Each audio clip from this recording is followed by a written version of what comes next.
Le damos la bienvenida al señor Gracias. Kevin Castillo de Open Economía, que nos trae toda la información precisa del ámbito económico. Ahí está, estaban los deberes. Gracias. La cortina. Tal cual. Bueno, sí, complicado, como siempre. Siempre estas columnas nos agarran prendidos fuegos, ¿no? Sí. Por renuncia. Al menos sin renuncia esta vez, pero... No digan eso porque la última vez que dijeron eso... ¿Qué preferimos, renuncia de ministro o escalada de dólar? No, Porque y ya me parece que a esta altura cada ya no. vez Y la escalada del dólar es como un ceteris paribus, ¿no? tal cual, es una constante. Bueno, sí, hoy tuvimos principalmente la noticia de la escalada del dólar, que ya viene, la del dólar blue, en Sí. realidad viene subiendo de manera exorbitante en las últimas semanas, esta semana ya más virulentamente. Y bueno, obviamente prendió las alarmas de muchos sectores en los medios y demás. Del gobierno no sé, porque bueno, tienen esto, ¿no? Esta cuestión de no prestar demasiada atención, por lo menos de forma pública, en lo que es el devenir del dólar blue, Sí. por considerarlo marginal, digamos. El problema acá es que el dólar blue termina siendo una referencia para los actores económicos, Claro. y ni hablar el dólar financiero, el contado con liqui, que tiene mayor volumen de movimiento que el blue, y básicamente también está escalando. Entonces ahí tenemos ya un problema de una generación de expectativas devaluatorias en el corto plazo, que realmente exacerba comportamientos que nosotros veíamos que ya eran nocivos para la sustentabilidad de nuestra economía, ¿no? Esto de anticiparse a la devaluación por esta escalada de los dólares paralelos y financieros. Lo único que termina fogoneando es mayores expectativas de devaluación y mayor, digamos, voracidad por demanda de dólares, digamos. Claro, porque además ya la brecha es muy grande, ¿no? La brecha continúa escalando. Esto es algo que nosotros venimos señalando, que hay que ocuparse de la brecha, gobernarla en cierta forma. Y lamentablemente en las últimas semanas viene creciendo. Y si bien no pareciera que fuera a escalar mucho más que lo que ya tenemos, aún no se avisora el fin, digamos. No Claro. podemos decir, este es el final. Claro. El problema de todo esto es obviamente qué puede llegar a pasar con el poder adquisitivo de las trabajadoras y los trabajadores si nos quedamos efectivamente sin reservas y eso obliga a una devaluación, y qué podría llegar a pasar con la actividad económica, porque si bien la actividad económica viene en un crecimiento muy importante durante este 2022 y viene también de un crecimiento muy importante en 2021, sabemos que las devaluaciones y sobre todo las abruptas son recesivas, terminan Sí. deprimiendo la actividad económica. Entonces ahí el gobierno tiene un problema muy muy grande, que es ver cómo parar esta sangría, digamos. Por el momento no pareciera haber una medida económica que uno diga, bueno, acá está la solución a este problema. Claro. Aprieto este botón y Se termina, claro. Y por el otro lado, también lo que estamos viendo es que al gobierno de a poco lo van llevando a uno de los peores escenarios que puede llegar a tener, que es estar fuertemente endeudado en pesos y en dólares, quedarse sin reservas y estar obligado a una devaluación para no quedarse sin nada de reservas, Sí. digamos. Entonces estamos yendo de a poquito, caminando hacia ese panorama. Si nosotros veíamos el año pasado, donde había un crecimiento muy dinámico, recuperación de puestos de empleo y demás, posterior a la pandemia, Sí. no imaginábamos que podíamos llegar a estar en esta situación luego de acordar con acreedores, luego de acordar con el Fondo Monetario. Uno entendía que se estaba trazando una trayectoria de crecimiento y también saldando deudas o cuentas pendientes con organismos internacionales que nos permitirían trazar Sí. un sendero de crecimiento. Bueno, esas expectativas positivas parecen haberse revertido Bien. y hay un dilema. ¿Y qué te parece que pasó ahí en el medio? Para que esas expectativas positivas que había de que ese crecimiento, o sea, creo que un poco lo que se da por sobreentendido es que ese crecimiento iba a llevar a una cierta redistribución que hiciese una mejora a la sociedad en su conjunto. ¿Qué te parece que falló, que esas expectativas no se concretaron? Yo creo que el gobierno debería haber trabajado sobre algunos de los problemas estructurales que se señalan desde dentro de la coalición del gobierno y desde fuera de la coalición del gobierno. Uno de ellos es digamos, la cuestión de la brecha cambiaria, que eso siempre fue algo que estuvo latente y que cuando cambiara alguna expectativa o alguna cuestión del contexto, eso claramente iba a volar y no se atacó en su debido momento. Nosotros, por ejemplo, de nuestro observatorio, proponíamos lo que es el desdoblamiento cambiario para un poco tratar de trabajar ese deterioro en las reservas que venía existiendo y que hoy ya es preocupante, digamos, y que hoy hace que los dólares paralelos crezcan y que la brecha se expanda y que ya entremos en una dinámica bastante menos tolerable que la que teníamos en un primer momento.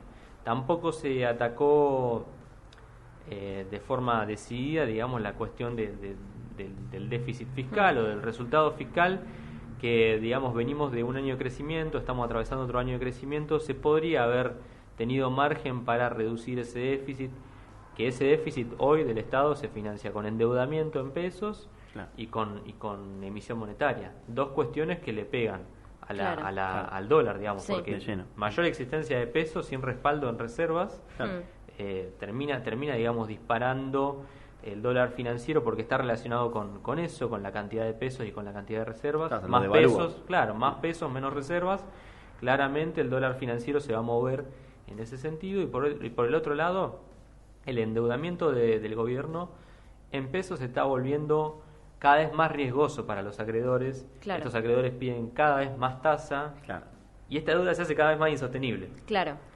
Que además que era algo que se criticaba de la gestión anterior. Totalmente. ¿No? La gestión de Macri con el aumento de las tasas, y ahora se está haciendo algo bastante parecido. Tal cual, era la principal crítica sobre la que se montaba el discurso de hoy del Frente de Todos, era esto, el endeudamiento galopante que tenía el gobierno macrista, tanto en dólares como en pesos, terminaba, digamos, significando la ruina del Estado Nacional, ¿no? Y entonces, bueno, se vino a atacar eso. Yo creo que ahí existe, digamos, voluntad por parte del gobierno con los anuncios de Silvina Batakis de un poco ordenar eso. Bueno, el problema es que yo creo que estamos yendo a un escenario en donde cada vez se vuelve más apremiante resolver eso y donde cada vez va a ser más difícil resolverlo. ¿Cómo viste justamente los anuncios? La vez que estuviste acá hace 2 semanas, ella recién había asumido, era algo flamante en su asunción. Bueno, habló después, hizo esta serie de anuncios que vos comentabas. ¿Cómo los tomaste? Los anuncios me parecen positivos, muy positivos, porque son cuestiones que se vienen pidiendo desde dentro del gobierno, digamos, de esto de poder resolver las cuentas hoy. Por ejemplo, el endeudamiento en pesos que hoy tenemos para financiar las cuentas públicas hoy termina generando una redistribución regresiva del ingreso, porque es cada vez mayor el peso de los intereses de deuda que tiene que pagar el gobierno, y esto significa que de los recursos que hay que darle cada vez más plata a los que más tienen. Bueno, eso no me parece muy progresista. No.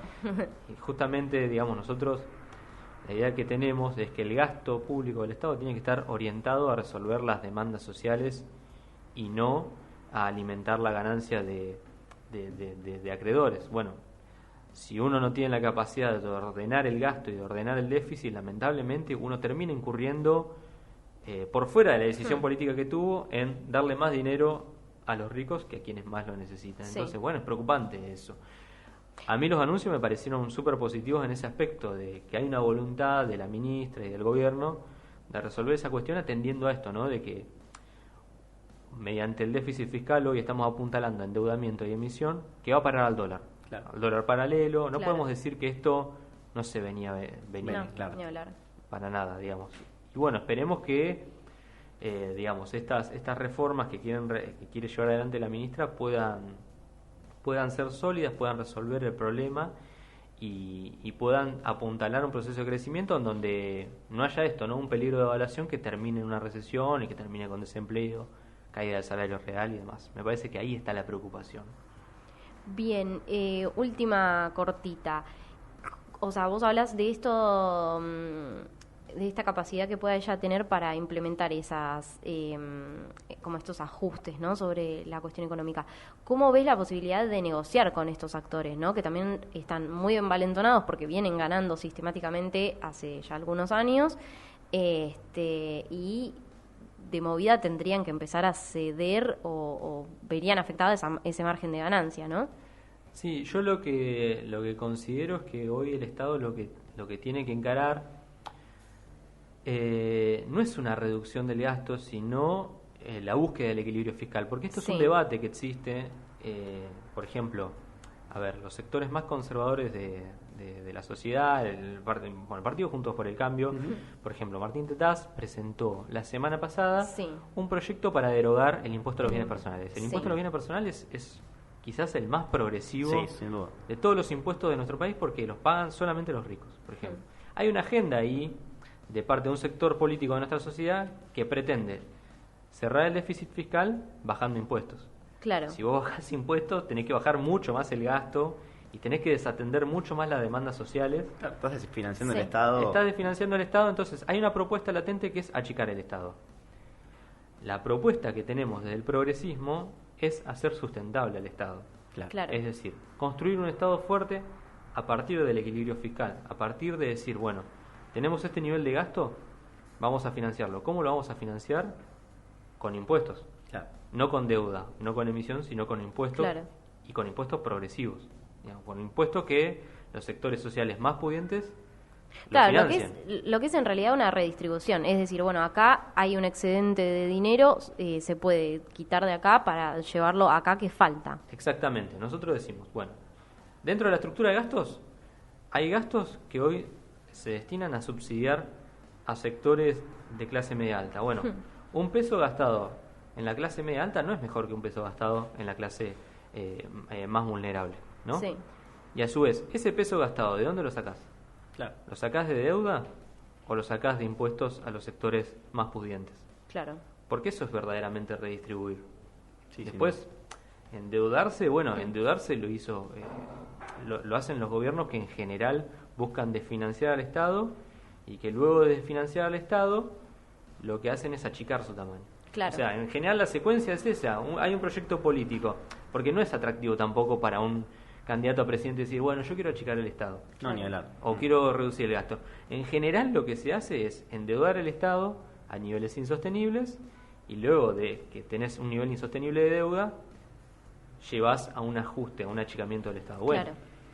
La consecuencia. Realidad, desde el progresismo lo que señalamos es, bueno, esa parte ya la hicieron, ¿no? Ya se hizo, claro. Ya se hizo, lo hizo el gobierno anterior y entonces entendemos que hay que salir de esta trampa de endeudamiento y de emisión para construir un Estado fuerte en donde haya equilibrio fiscal sin desatender las demandas sociales. Claro. Porque si no, bueno, lo otro es fácil, vamos a arreglar el déficit y listo, achicamos el gasto y se terminó. Bueno, la idea en realidad es construir sustentabilidad desde la recaudación. Bien. Y desde la reasignación de gastos que estén orientados a las demandas sociales verdaderas y no tanto a subsidiar sectores que no deberían ser subsidiados por la situación social que tenemos. Y en ese sentido hay una promesa de campaña también de Alberto Fernández en 2019, que después por distintos motivos no se dio, pero que sigue una discusión pendiente, que es la reforma tributaria. Tal cual. Bueno, eso es claro. Es algo pendiente que tenemos como sociedad. Me parece que hoy uno puede decir, bueno, la correlación de fuerza está complicada. Bueno, pero por lo menos, por ejemplo, hoy estamos más cerca de eliminar bienes personales que de prorrogarlo, por ejemplo. Entonces, bueno, esas son disputas que me parece que el gobierno nacional va a tener que dar con la correlación de fuerza que tenga, pero la va a tener en el escenario que tenga, pero la va a tener que dar, porque si no estamos en un escenario de, además de que hay insustentabilidad, hay desfinanciamiento. Y entonces ese es el peor escenario. Claro. En el horno. Sí, yo lo que pensaba un poco también es cómo alcanzar este robustecimiento del Estado y una situación en la cual tenga más margen de maniobra en el corto plazo, ¿no? Porque también es real que la crisis ya está en unas magnitudes descomunales.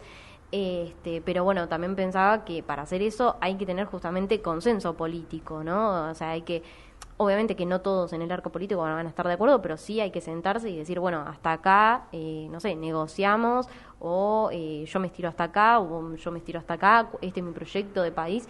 Ahora, ¿qué pasa, no? Cuando se polariza tanto desde lo político y se vuelven como, o sea, no inviables, pero se vuelven tan antagónicos los proyectos político-económicos, ¿no? Sí, yo creo que hoy la llave la tiene el gobierno. Si el gobierno dentro de la coalición se pone de acuerdo, en cuál es la orientación que quiere tener, me parece que ahí, en esa heterogeneidad que compone el gobierno, hay una potencia muy importante, que es eso, ¿no? De poder tener desarrollo político, territorial, nacional, fortaleza histórica, digamos, como para poder llevar reformas políticas que permitan darle sustentabilidad al Estado. Me parece que el primer acuerdo tiene que ir por ahí. El segundo acuerdo, si se puede, es con los sectores opositores. Claro. En caso de poderse. Sí, Sí. al menos con Tenemos algunos esto. sectores los más moderados, yo que sé, No, partidos claro, provinciales. Tal cual, porque después tenemos esto. Tenemos que la semana pasada se presenta desde Juntos por el Cambio el proyecto para derogar bienes Sí. personales. La prórroga de bienes personales, ¿saben cuándo se hizo? En 2017, cuando eran gobierno ellos. Claro. Entonces, o sea, ellos están proponiendo eliminar un impuesto que ellos Que Que ellos prorrogaron. prorrogaron para que este gobierno se vea desfinanciado, digamos. Tal cual. Y sí, porque cuando todos tienen la caja, todos la quieren grande. Tal cual.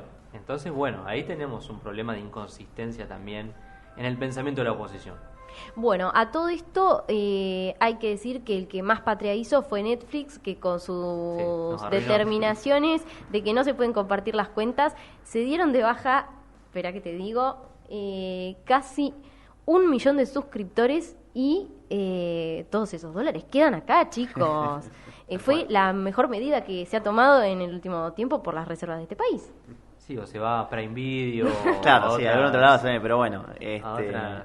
Bueno, se termina la competencia, ¿eh? Qué loco igual esto de Netflix, ¿no? Cuando estamos con el dólar a 320, el blue nos ponen esta medida. Se les ocurre Ya ni el ver la peor serie empiezan, timing. sí, sí. Hay una cabeza ahí que va a rodar.